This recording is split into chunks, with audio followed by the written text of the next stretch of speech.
J'ai choisi des fruits de saison et je vais vous proposer un smoothie de saison également avec du raisin noir, du melon, de la pomme et de la nectarine rouge. On va commencer par mettre la pomme. J'ai pas... Ah mais voilà, j'ai tout. Une petite cuillère. Bon, j'ai essayé de ne pas en mettre partout. Ça c'est une autre paire de manches. Et ben voilà, tout est tombé à côté. Je vous conseille de vraiment couper en petits morceaux parce qu'au mixage, sinon, ça va être difficile pour vous.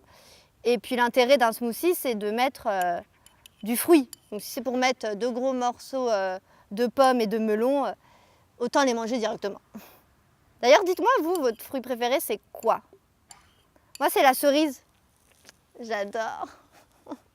Ta ta ta ta ta. Oh mais non, ne me dites pas qu'elle va se remettre à chanter. Hop.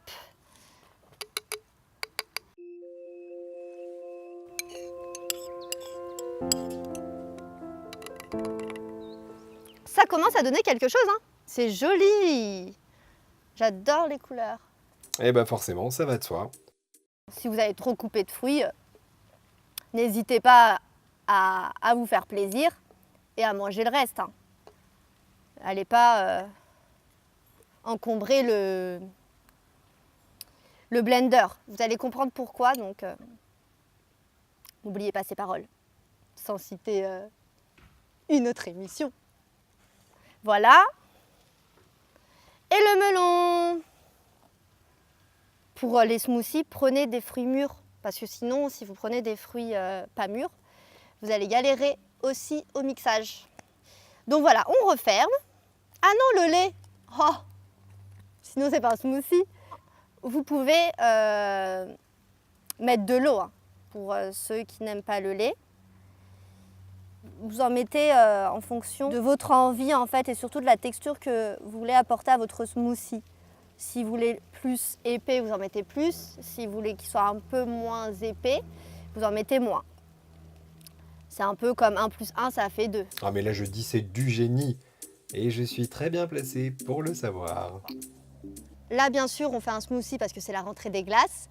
Mais vous pouvez faire des soupes avec, vous pouvez faire des milkshakes. Moi, je fais des smoothies.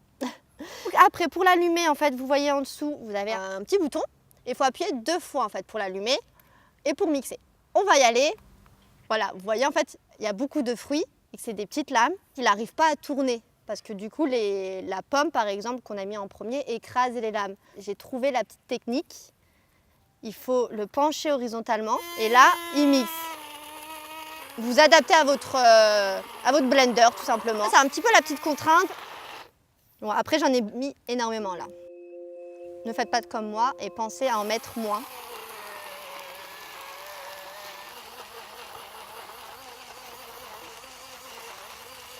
Et puis voilà, comme le mixage c'est nul, eh bien on s'amuse en même temps.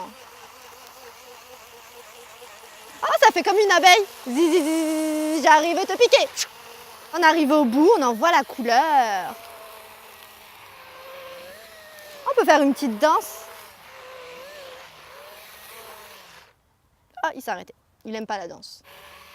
Voilà, là, en fait, il m'agace parce qu'en fait, il y a un petit melon collé. Il ne veut pas se faire mixer. Il dit « Non, non, non, je ne veux pas mourir !» Moi, je veux qu'il soit dans... Pas qu'il meure, hein, mais qu'il soit dans ma bouche. Et forcément, comme on a mis du raisin avec la peau, ça, ce que vous voyez là, en fait, c'est la peau. Donc là, je pense que c'est bien mixé. Ça sent hyper bon. Après l'effort... Le réconfort. En plus avec une paille jaune. Attention, concentration extrême. Ah, ce petit bout de melon, mais c'est un truc, comment il est coriace, mais je vais l'avoir. T'as pas voulu être mixé, t'atterris directement dans ma bouche. Ah, il est là. J'avais perdu le truc. La vaisselle, hein. C'est après, loin, loin de moi. Bon, on va le fermer comme ça, voilà. On met la paille. Et voilà, il est là, il est tout beau, il est tout frais, il est prêt à être savouré. J'ai vraiment hâte, ça valait vraiment le coup d'attendre. Donc les amis, un petit conseil, prenez votre mal en patience, ajoutez-y un petit peu d'humour pendant le mixage, un petit air musical à la Zazie, zen, soyons zen. Je m'arrête là parce que de toute façon, je connais pas les paroles. Et puis ma voix, on va s'en passer.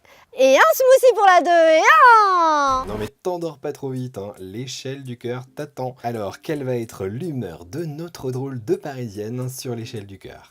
Comment ça marche? Eh ben rien de plus simple. Un parapluie signifie un peu, 2 parapluies signifie beaucoup, et 3 parapluies signifie passionnément. Alors, drôle de Parisienne, le verdict? Et pour moi, ce sera un parapluie. Santé. Savoureux, onctueux, tout ce qu'on attend d'un smoothie. Allez, bonne rentrée des glaces.